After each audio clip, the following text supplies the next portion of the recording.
Hey guys, Jack Clemens with the Jack Clemens Show here. I got this holster, the Eidolon from Raven Concealment. Michael Gorlich sent it to me. Hi, Mike. And it's really cool. I don't do holster reviews until I've had them for a month of constant wear. But what we noticed was a lot of people were comparing it to this holster, the G-Code Haley Strategic Partners INCOG. And there were a lot of people saying that these were just like, this was a rip-off of this one, and so forth and so on. They share some similar qualities, but they're really not the same kind of holster. And I'm going to go over kind of the differences. This isn't a review of either one of these. These are just the different features to kind of show these aren't the same holster. This isn't a rip-off. They share similar features. So let's go into it. Let's break them down and see what kind of the differences are and what some of the features of each holster. All right, so here's what we have. Two holsters. I got this one a couple of years ago at SHOT Show from G-Code. Thank you a lot for that. I wore it for a while bouncing. It's since gone into a friend of mine. I gave it to him when he bought a gun from me. So what do we have? They're both built for Glock 19s. One of them actually is built for a 17, but it handles the 19 really well. That's the Eidolon. We can look at some of the similarities. They're both a plastic holster. Neither one of these is Kydex. They both are injection molded plastics, but if you can look at it and see, these are really different materials. This is a thinner material, and you'd think it would be weaker, but there isn't a whole lot of flex to it. They both have overclip designs that are adjustable. Big benefit to the Eidolon is it is ambidextrous. I can take this holster, and when you get this holster, it comes in a bag with a whole bunch of screws and everything. It'll take about 20 minutes to get it set up. I can switch it from either side. I can make this a lefty or a righty holster, so you only have to buy one holster. There's no left or right to it. This is not. You'll have to buy individual pieces. This is adjustable to height and cant, as is this, though there is a bigger range of adjustment between height and cant on this. This has some features that are really cool and just now coming out. We have seen a wedge on appendix holsters before. So this isn't new, but this is definitely something new for Raven. This wedge prevents the gun from riding out. It pushes it forward to where we get a more natural up and down draw, which is something a lot of appendix holsters don't do.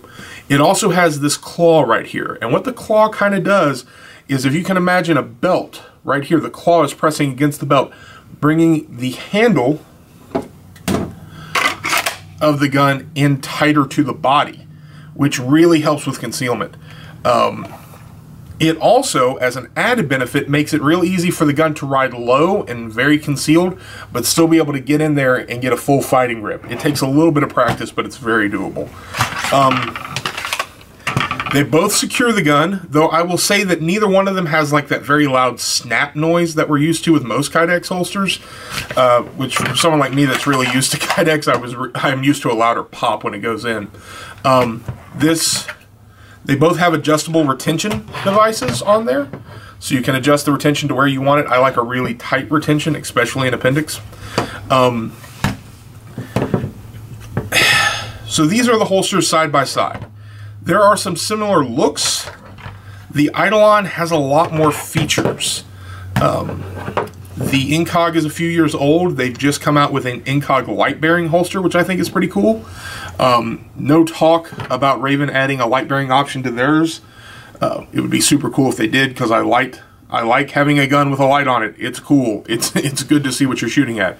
Another benefit to the Eidolon is it is optics ready. I don't have my red dot Glock set up yet. Soon, but this is ready from the gate for optics. It also has this high sweat guard to kind of help guide your pistol in when you're holstering. So those are the differences. It's clearly two different types of holsters that share some similarities. I'll go ahead and state I'm not a fan of these clips on either holster. I'm a big fan of pull-the-dot loops. There is an option for pull-the-dot loops here, and I think you can rig up pull-the-dot loops on this holster. I haven't tried it yet, but I'm going to buy another one of these and put pull-the-dot loops on it, and that'll probably be my holster for appendix carry for a while. So any questions that you have about other differences, or maybe maybe a recommendation to try with different holsters and everything, please leave those in the comment. But I think if you actually put hands on both of these holsters, you'll see that they're very different. Don't just judge things by what you see stupid people saying on the internet. Judge them by what you see smart people saying on the internet.